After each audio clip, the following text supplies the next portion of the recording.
네, 안녕하십니까. 은행 업무관리 시스템 뱅크팜 팀의 팀장을 맡은 류지민입니다. 네, 발표 시작하겠습니다. 일단 먼저 은행이라는 주제가 사람들이 많이 쓰기는 하지만 실제로 설계를 하려고 하면 굉장히 딥합니다. 네, 그래서 공부를 정말 열심히 했고요. 공부를 하면서 저희는 데이터 정합성과 성능 최적화에 최대한 신경을 썼습니다. 네, 여기는 저희 팀원들과 각자 맡은 도메인 그리고 사용한 기술 스택들이고요. 한 번씩 봐주시면 되겠습니다. 저희는 프로젝트 기간이 짧은 만큼 최대한 계획을 세워가지고 차근차근 진행을 하였고요. 총 결론적으로 테이블 수 49개, 그리고 데이터 약 1억 6,300개, 그리고 데이터 용량은 17기가 정도 사용을 하였습니다. 네, 실제 은행에 비하면은 터무니없이 적겠지만 최대한 많이 데이터를 넣었고요. 네, 그래서 네, 최대한 실전과 가까운 환경을 만들어서 작업을 했다고 보실 수 있겠습니다. 네, 아마 선생님이 데이터베이스 나누게 된 요인이 저희 때문이지 않을까 하는 죄송스러운 마음을 약간 가지고 있고요. 약간 가지고 있습니다. 네, 그리고 저희는 이제부터 주체당 3가지를 발표할 건데요. 첫 번째로 테이블에 대한 기본적인 구성과 설명, 그리고 프로시저, 트리거에 대한 내용을 플로우 차트로 해가지고 이해하기 쉽도록 설명을 해드릴 예정이고요. 그리고 개선된 쿼리가 있으면은 그것까지 소개하는 시간을 가지도록 하겠습니다. 네, 저희가 진짜 열심히 많이 해서 다 설명드리고 싶긴 하지만 다 설명드리려면 밤을 새야 될 것 같아서 최대한 간결하게 졸리지 않도록 발표를 짧게 진행해 보도록 하겠습니다. 네, 먼저 공통 테이블인데요. 저희는 상품을 대출, 예적금, 보험, 그리고 카드 이렇게 4가지를 판매를 하고 있고요. 각자 상품이 고객이 가입을 할 시에는 계약서 보관 테이블에 계약서에 대한 정보가 들어갑니다. 그리고 연체 같은 경우에는 은행에서 수익성과 최대한 바로 직결되는 부분이기 때문에 연체를 각각 도메인에서 따로따로 관리를 하더라도 전체적으로 한 번에 통합해서 연체를 관리할 수 있도록 테이블을 따로 구성을 했습니다. 네, 다음으로 금리 또한 상품에서 공통적으로 사용하는 테이블들인데요. 시시때때로 변하는 기본 금리에 대한 테이블이 있고요. 상품에 적용되는 우대 가상금리 테이블이 있습니다. 그리고 실질적으로 상품이 어떤 금리를 가지고 있는지에 대한 정보가 저장되는 상품 금리 기록 테이블이 있습니다.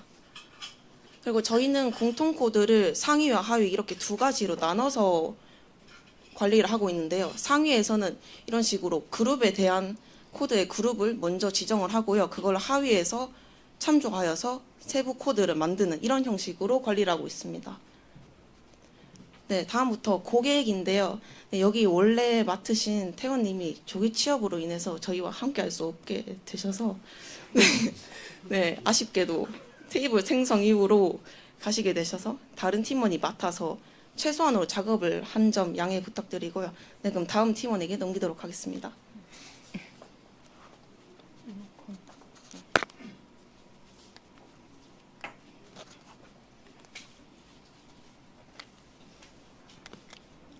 네, 발표를 맡게 된 뱅크팜의 이희진이라고 합니다.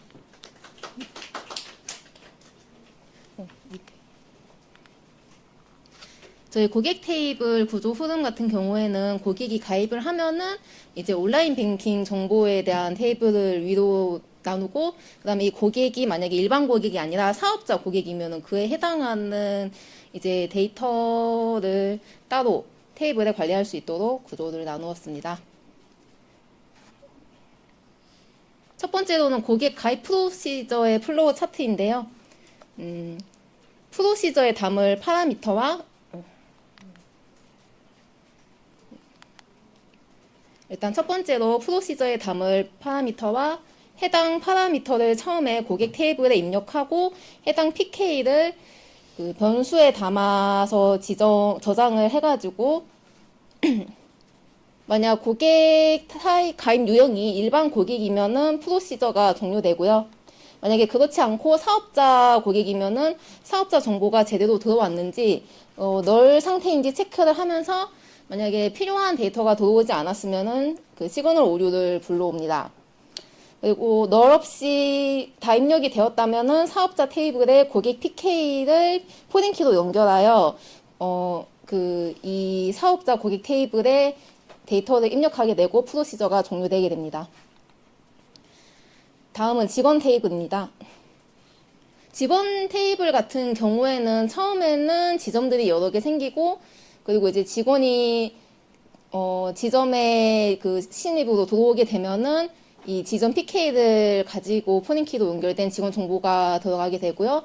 그리고 이제 이 직원이 고객이 상담을 받게 되면은 그 상담에 대한 그런 데이터가 옆에 입력되도록 구조를 짜 놓았습니다. 고객 직원의 쿼리 개선은 이제 1년 단위 주기로 특정 기간 동안 실적이 가장 좋은 직원의 쿼리를 개선을 해보았는데요. 처음에는 19.875초까지 많은 시간이 걸렸었고, 실적 확인을 위한 직원 아이디랑 판매한 상품 아이디로 인덱스를 제작하니까 18.219초가 걸리고, 상품 계약 테이블에서는 기간을 알아보기 위하여 직원 아이디와 날짜를 인덱스로 만들었더니 6.828초 개선이 되었었습니다. 마지막으로는 불필요한 레프트 조인을 개선해봤더니 0.765초까지 개선을 할 수 있게 되었습니다. 다음은 계좌인데요. 계좌 같은 경우에는 고객이 사용하는 이제 계좌, 요구불 아니면 예적금 같은 계좌 정보가 처음에 저장이 되고, 여기 안에서도 은행에서 내부에서 사용하는 은행 계좌가 있기 때문에 그 계좌에 대한 정보를 따로 테이블로 빼놓고, 요 계좌마다 이제 입출금 정보가 담겨야 되기 때문에 입출금도 따로 테이블로. 하지만 그에 해당하는 수수료가 있기 때문에 수수료를 모아놓은 테이블을 따로 빼놓고 계좌 입출금 정보할 때 그 PK를 들고 오는 식으로 수수료를 넣도록 했었습니다. 이거는 계좌에 따른 입출금을 할 때 출금해서 계좌가 가지고 있는 보유 잔액보다 그 적다면은 잔액 구조 오류랑 입출금 이후 보유 금액이 계좌 테이블에도 업데이트가 되게 하는 트리거입니다. 트리거 제작할 때 보유 금액과 수수료를 담을 변수를 선언을 해주었고요. 어떤 수수료가 포함되어 있는지 찾아내어서 수수료 금액을 담고, 이 입출금에서 값이 정수인지 음수인지 if문으로 판별해서 얘가 음수이면은 출금, 그냥 정수이면은 입금식으로 이렇게 판별을 했습니다. 음수이면은 수수료 금액을 포함해서 보유 잔액보다 크다면은 시그널 오류가 떠서 잔액이 부족합니다라고 뜨게 했으면서 하고, 그게 아니라면은 보유 잔액에서 해당 금액을 포함하여 변수에 저장. 만약에 그냥 입금일 때는 보유 잔액에서 해당 금액을 포함하여 또 변수에 저장을 하고, 금액 변수에 저장되고 테이블에 바로 인서트 되도록 했습니다. 네.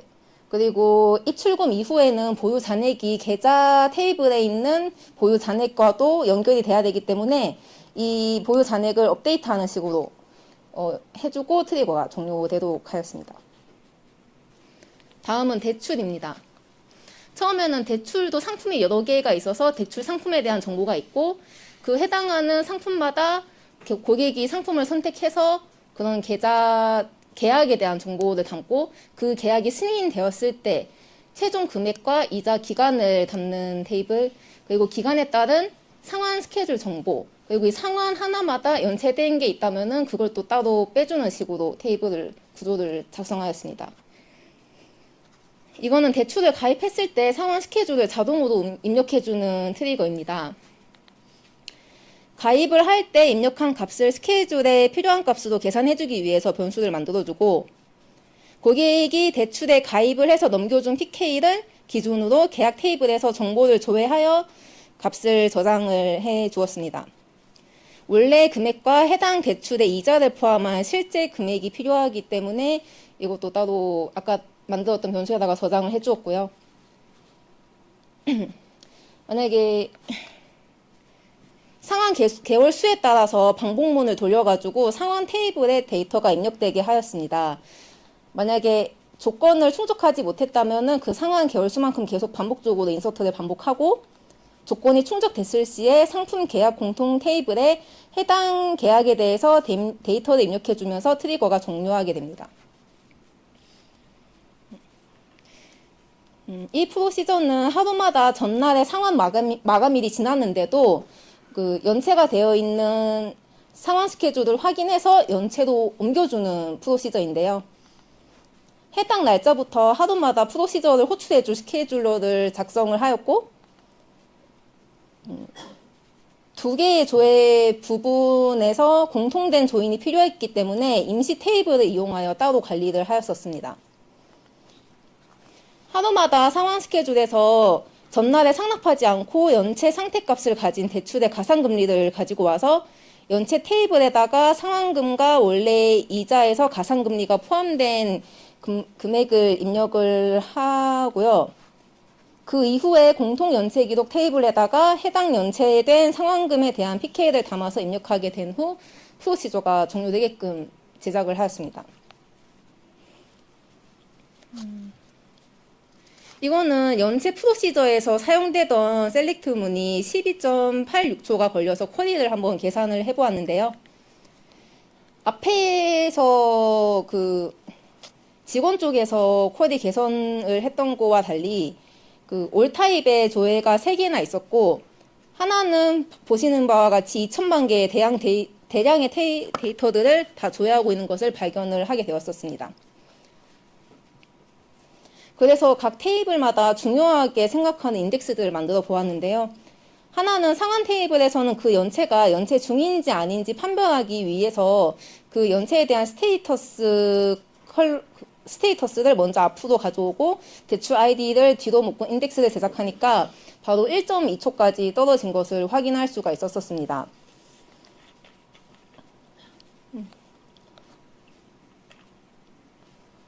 이자를 포함할 때 해당 대출이 어떤 금리를 가지고 있는지 알아보기 위해서 공통금리 테이블에서 해당 대출 PK와 금리 PK를 조회하기 위한 인덱스를 만들었더니 인덱스 타입으로 80만 개의 금리를 조회하던 것이 레프 타입으로 9만 개 가량만 조회하게 변경되며 바로 0.98초까지 개선이 되었고,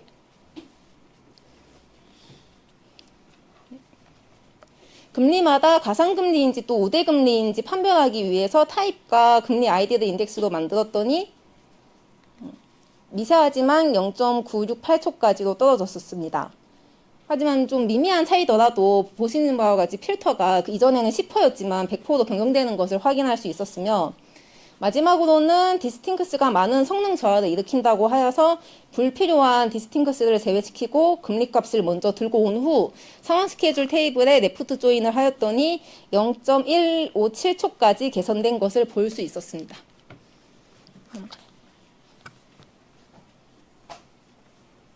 안녕하세요. 뱅크팜의 백은우라고 합니다.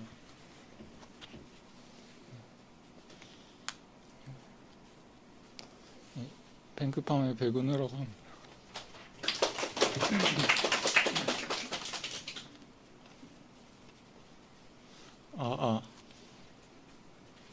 먼저 카드 테이블 구조에 대해 설명드리겠습니다.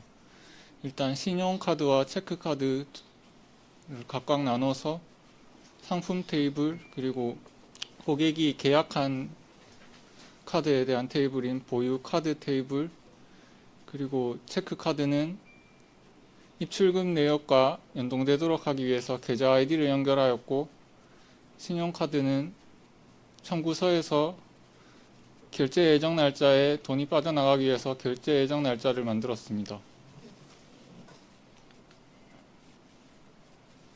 그리고 카드 옵션 정의 테이블입니다. 카드 옵션 정의 테이블은 먼저 그 간편 결제 기능이나 교통카드 기능 이런 거를 큰 그룹으로 나눠서 먼저 정의해주고, 세부 옵션 테이블에서 교통카드 기능에서 티머니, 캐시비, 후불 교통카드 이런 식으로 세부 옵션을 정의해줬습니다. 그리고 카드 아이디에 대한 세부 옵션 아이디가 있으면 이게 활성화되면 활성화 여부를 체크해서 활성화되도록 했습니다. 그리고 신용카드 명세서 테이블입니다. 신용카드 명세서는 한번 긁을 때마다 결제 내역이 한 건씩 생기게 되는 테이블입니다. 그리고 할부 스케줄 테이블은 할부 개월수가 1보다 큰 그 할부 거래들을 모아서 한꺼번에 인서트 해주는 테이블입니다. 그리고 월별 청구서 테이블은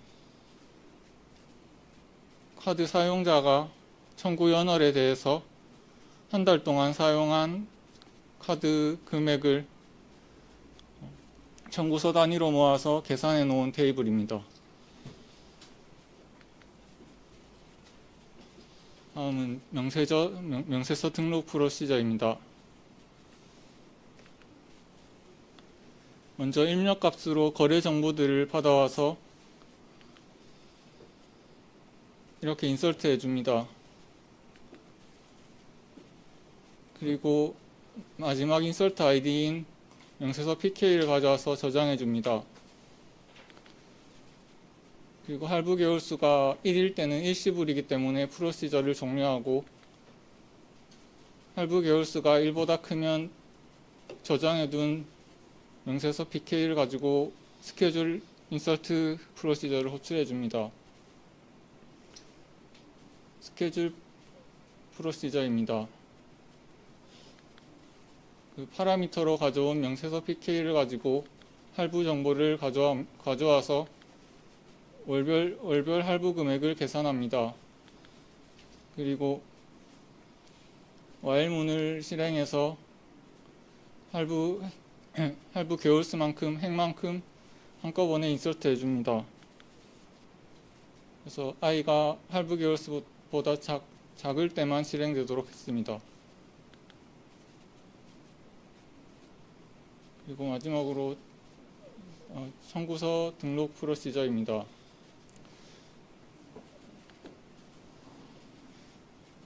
청구서 프로시저는 청구 연월을 기준 일자로 가져와서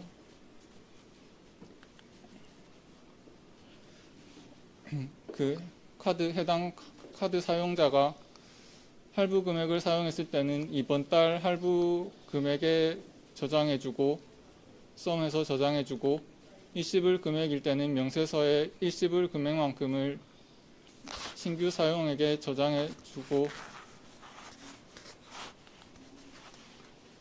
그리고 청구 상태를 청구 완료된 상태로 업데이트 해주고, 마지막으로 청구서를 인서트 해줍니다.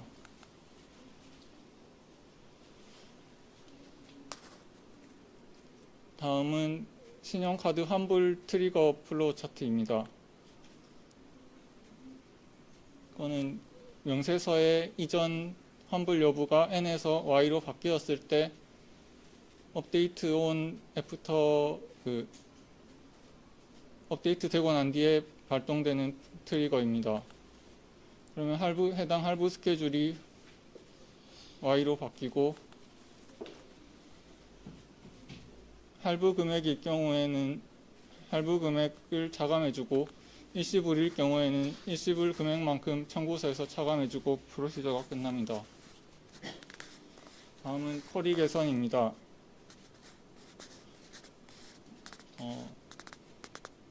제휴 연회비가 30만 원 이상인 카드의 연체 내역 리스트를 조회하는 쿼리문인데,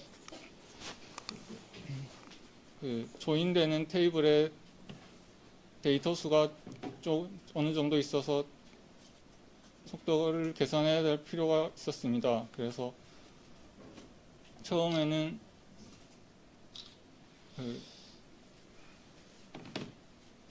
인덱스가 없이 해서 테이블 풀스캔으로 all 타입이 나왔고, 그 다음에는 연체 시작일과 고객 아이디를 인덱스로 잡아줘서 0.013초의 개선이 있었습니다. 이렇게 보시면 인덱스를 타고 있는 것을 보실 수 있습니다.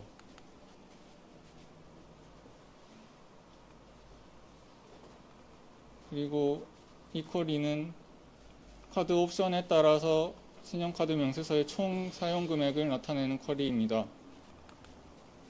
처음에는 데이터가 많아서 24.7초가 나왔고, 보시면 테이블 올 스캔이 되고 있는 것을 보실 수 있습니다.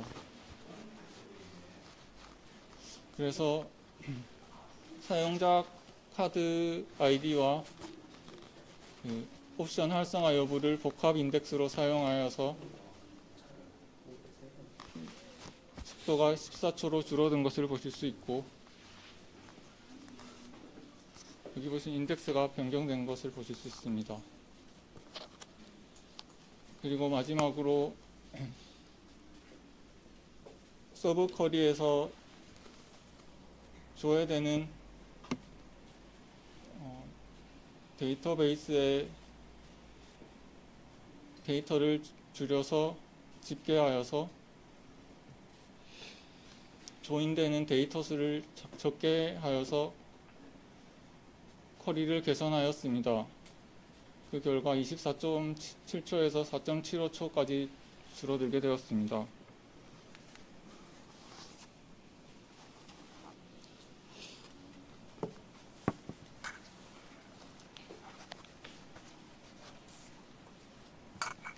네, 다들 지쳐 보이셔서 좀 많이 남긴 했는데 최대한 빠르게 진행해 보도록 하겠습니다.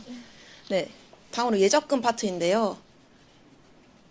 예적금은 테이블이 좀 많아서 상품과 계약 이렇게 두 가지로 나눠서 설명을 드리겠습니다. 예적금은 저희 은행에서는 요금을 예금, 정기예금, 정기적금, 자유적금 이렇게 네 가지만 취급을 하는 걸로 전제를 두었고요. 먼저 상품 같은 경우에는 이 네 가지의 타입이 각자 필요로 하는 데이터들이 너무 다르다 보니까 상품 공통은 이렇게 따로 한 번에 몰아두고 여기서 추가로 뭐 만기 개월이나 이런 예치금액 이런 것들은 요구불에 없는 정보들이죠. 그래가지고 얘네들은 따로 분리를 해가지고 불필요한 정보가 들어가지 않도록 구조를 잡았습니다.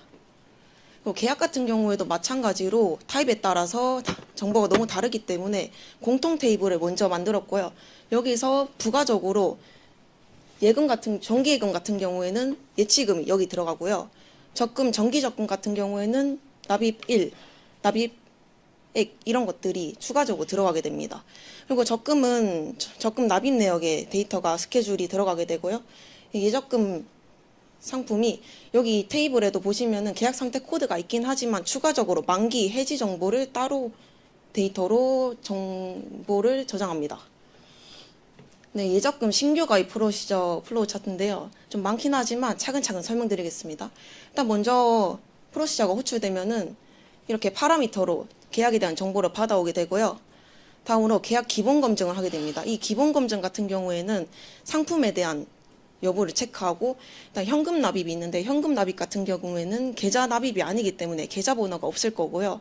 현금 납입이 아니다 하면은 계좌가 있고 이런 식으로 두 개가 다르게 값이 들어가야 하기 때문에 이거에 대한 검증도 추가로 진행을 합니다. 만약에 현금 납입 여부가 노다 그러면은 계좌로 납입한다는 이야기겠죠. 그러면은 이제 추가로 이 두 개는 서브 프로시저긴 한데 저희 설명은 안 드리겠지만 여러 테이블에서 공통으로 쓸 수 있는 계좌 상태 그리고 그 계약한 고객의 계좌가 맞는지 확인하는 프로시저고요. 잔액 확인, 내가 납입할 만큼의 금액이 있는지 확인하는 이런 서브 프로시저가 있고 이거를 호출해서 검증을 따로따로 하게 됩니다. 그리고 검증이 끝나고 나면은 계좌번호를 생성을 합니다. 지금 현재는 7자리, 2자리, 5자리 이렇게 랜덤한 숫자로만 계좌번호를 만들기로 약속을 해놨기 때문에 이 숫자로 랜덤하게 돌리고요. 중복 체크해가지고 완벽하게 계좌번호를 생성하게 됩니다. 그리고 나서 아까 말씀드렸다시피 상품 타입에 따라서 데이터가 다르게 들어가야 하기 때문에 이 데이터들을 분기 처리해서 각각 넣어주고요. 아까 만든 계약번호를 이용해서 계좌 테이블에 인서트를 합니다. 그리고 다음으로 계약 테이블에도 인서트를 하고요. 공통 테이블에 인서트가 되고 난 다음에는 타입에 따라서 또 계약 상세 테이블에 데이터가 들어가야 되겠죠. 그래서 또 분기 처리를 해주고요. 이런 식으로 데이터를 각각 넣습니다. 또 여기서 프로시저가 또 하나 호출이 되는데요. 얘는 납입 내역을 넣는 프로시저입니다. 네, 대충 설명드리자면 이런 식으로 검증을 하고 납입 내역 테이블에 데이터를 넣는 식입니다. 네, 이것도 적금 납입이 여기저기서 호출할 수 있기 때문에 서브 프로시저로 분리를 했습니다. 그리고 입출금 트리거가 지금 설명은 안 드렸지만 계약 상세 테이블에 인서트가 되면은 각각 정기예금, 정기적금, 자유적금 이렇게 다 입출금 내역으로 트리거가 발동이 되게 걸려있는 상태라서 해당 이 테이블에서 인서트가 되는 순간 트리거도 발동하고 프로시저도 종료되게 됩니다. 다음으로 예적금에서 개선한 쿼리는 적금 계약 중에서 납입 내역이 미납이거나 연체인 데이터를 찾는 쿼리인데요. 네, 일단 실행 시간이 처음에 134초가 걸렸습니다. 약 2분 정도죠. 네, 여기서 문제 익스플레인을 해봤더니 그 납입 내역 테이블이 5천만 건 정도가 있는데요. 네, 데이터 크기도 엄청나게 크고 여기서 풀스캔을 하는 게 문제라고 생각을 해서 인덱스를 추가하였습니다. 납입 내역에서는 보통 납입 날짜나 납입 여부 같은 걸로 그 조회를 많이 하기 때문에 이거 두 개를 기반으로 인덱스를 걸었고 여기서 134초에서 0.015초 무려 9,000배 9,000배나 개선이 됐습니다. 네, 여기서 지금 안 보이긴 하지만 그만큼 개선이 많이 됐다는 거겠죠? 하하. 네, 그래서 익스플레인을 보시면은 아까 만들었던 복합 인덱스가 제대로 타서 레인지로 타입이 바뀐 거를 보실 수 있습니다. 네, 다음으로 외환입니다. 외환은 일단 첫 번째로 뱅크팜에서 취급하는 통화에 대한 목록이 저장되어 있는 테이블이 있고요. 네, 여기서 환전 기준 기록 같은 경우에는 이제 외부 IP로 환율을 받아온다는 가정하에 매일 오전 9시에 은행이 여는 시간에 API로 호출을 해가지고 기준 기록을 자동으로 넣습니다. 여기서 만약에 이 환율 같은 경우에는 조금이라도 변동이 되면은 실시간으로 환전 거래가 완벽히 다 꼬여버리기 때문에 환전 기준 감사 기록 테이블이 따로 있는데요. 여기서 만약에 어떤 속성을 수정했다 하면은 이 테이블에도 무조건적으로 데이터를 넣어줘야 됩니다. 그리고 환전 거래 기록 테이블은 실질적으로 고객들이 거래하는 기록을 담는 테이블입니다. 네, 이 플로우 차트는 환전 거래 시 출금 내역 트리거에 관한 것인데요. 일단 먼저 호출을 하게 되면은 거래 타입을 분기하는데요. 저희 뱅크팜에서는 외환을 4가지의 타입으로 거래 타입을 분리하였습니다. 일단 원화 한국돈에서 해외돈인데 계좌에서 현금. 반대로 외화 현금인데 그 고객의 계좌로 한국 돈으로 계좌로 입금하는 경우. 그리고 이 3번, 4번 같은 경우에는 둘 다 현금 거래. 이렇게 4가지만 생각을 하였고요. 만약 여기서 현금 거래다, 3번, 4번 현금 거래다 하면은 입출금 내역을 찍을 게 없으니까 트리거가 바로 종료되게 됩니다. 그리고 1번 원화 계좌에서 현금 외화로 환전을 하는 경우에는 네, 이런 식으로 입출금 내역에 원화 출금 내역을 인서트합니다. 그리고 반대로 외화 현금에서 원화 계좌로 재환전을 하는 경우에는 원화 입금 내역이 인서트가 됩니다. 네, 그리고 나서 트리거가 종료됩니다. 환전에서 외환에서 개선한 쿼리는 특정 날에 오늘이면 오늘, 어제면 어제 이렇게 특정 날에 환전 거래 내역을 전부 조회하는 것인데요.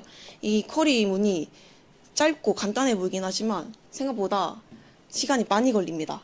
그래서 문제점이 뭘까 생각을 해보니까 일단 날짜 포매팅하기 위해서 데이터 함수를 쓴 게 일단 첫 번째로 문제라고 생각을 했고요. 네, 두 번째로는 네, 이 환전 거래 내역에도 한 3천만 건 들어 있는데 여기서 인덱스 없이 풀스캔을 해가지고 느려지지 않았을까라고 생각을 했습니다.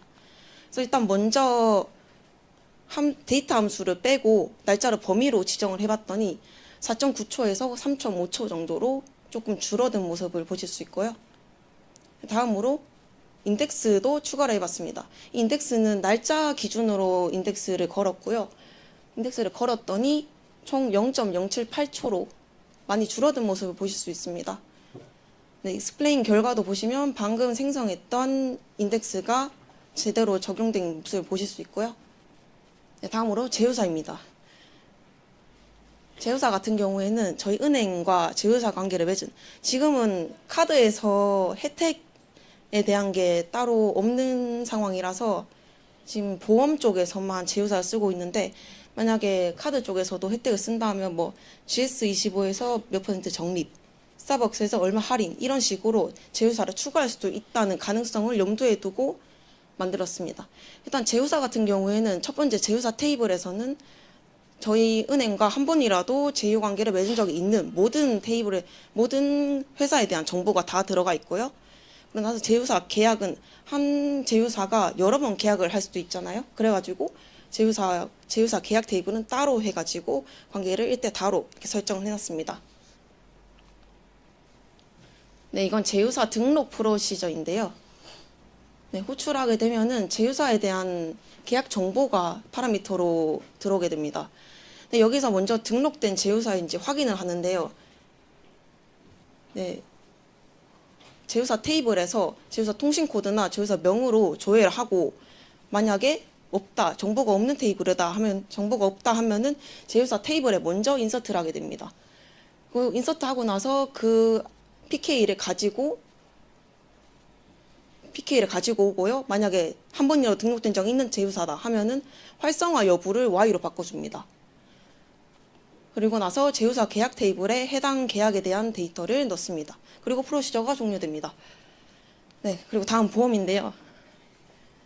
네, 보험 같은 경우에는 그 실제로 은행에서 직접 만들어서 판매하는 보험이 아니라 다른 보험사에서 대리점 자격으로 저희 은행에서 수수료를 받고 판매하는 식으로 보통 은행에서 진행을 한다고 하더라고요. 그래서 저희도 그걸 기반으로 구현을 해봤고요. 일단 보험 상품 같은 경우는 저희 제휴사에서 계약을 맺은 상품들에 대한 정보가 있습니다. 그리고 여기서 보험 계약을 하게 되면은 이제 보험사와 통신을 해가면서 승인을 받고 저희 테이블에 기본 정보를 넣어놓고 승인을 받고 승인이 되면은 이제 추가적인 계약 번호나 이런 보험사에서 전해주는 정보로 또 업데이트를 하는 식으로 계약 정보를 넣고요. 여기서 납입 내역 같은 경우에는 보험사에서 승인이 떨어지는 순간 20년 납이면 20년 지의 모든 스케줄을 다 한 번에 받아와서 한 번에 인서트를 합니다. 그러면은 회차마다 그 납입 성공 여부가 통신이 오면은 그거를 저희는 업데이트하는 식으로 이렇게 진행을 하고요. 마찬가지로 예적금과 마찬가지로 계약 해지 만기 정보도 따로 저장을 해둡니다. 네, 보험 납입 내역 업데이트 프로시저인데요. 네, 이 프로시저에서도 보험의 납입에 대한 정보를 파라미터로 받습니다. 네, 여기서 있는 파라미터들은 거의 다 그 보험사에서 통신을 받아온 데이터들이고요. 먼저 제휴사 아이디를 줘야 합니다. 얘를 줘야 하는 이유는 저희가 쓰고 있는 이 제휴사 아이디 같은 경우에는 저희 은행에서 쓰는 PK이고 제휴사는 모르는 PK입니다. 그래가지고 그 계약을 할 때 그 당시에 우리는 이런 제휴사 보험사 통신 코드를 던져주면서 우리의 정보를 이렇게 주겠다 이런 식으로 약속을 하면은 이제 저희는 이 통신 코드와 계약 번호를 가지고 제휴사를 조회해야 되는 상황인 거라서 그래서 먼저 제휴사를 조회하고요. 네, 이제 조회한 제휴사 아이디랑 계약 번호로 이제 해당 계약과 해당 스케줄을 조회합니다. 네, 이런 식으로 조회를 해주고 만약 여기서 보험사가 없다던가 스케줄이 없으면은 에러가 납니다. 그리고 연체 여부를 판정하는데요. 연체 여부는 실제 납입일이랑 그 원래 예정이었던 날짜를 비교해가지고 만약에 실제 납입일이 더 크다 하면 연체로 아니면은 연체가 아니다로 지정을 합니다. 네, 그리고 이 정보들을 바탕으로 납입 내역 테이블에 업데이트를 합니다. 네, 그리고 추가적으로 모든 회차의 납입 여부를 파악하는데요. 전체 납입 회차 수와 현재까지 납입 완료한 회차 수를 비교를 해가지고 만약에 다르다 하면 바로 프로시저가 종료되고 같다 하면은 이제 계약 코드의 만기로 변경을 하고 프로시저가 종료됩니다. 네, 보험에서 개선한 쿼리는 보험사별로 계약은 되었는데 1회차 납입이 제대로 이루어지지 않은, 그러니까 즉 통신이 제대로 안 된 그런 정보를 가져오는 쿼리인데요. 일단 처음엔 10.5초 정도가 걸렸습니다. 네, 익스플레인을 해본 결과 크게 풀 스캔이거나 이런 부분은 없긴 했는데 일단 납입 내역이 뭐 전체 스케줄을 다 받아오는 테이블이다 보니까 데이터가 워낙 방대하게 많아서 인덱스를 한번 추가해 보았습니다. 네, 마찬가지로 여기서도 납입 내역과 납입 여부로 인덱스를 걸어줬고요. 그 결과 10.5초에서 0.5초 정도로 많이 개선된 모습을 보실 수 있습니다. 네, 마찬가지로 인덱스도 잘 타고 있고요. 네, 기능 발표는 다 끝났고요. 이제 회고 한마디씩 네, 읽어주시면 감사하겠습니다. 다 읽으셨나요? 네. 네, 그럼 이상으로 발표를 마치겠습니다. 감사합니다.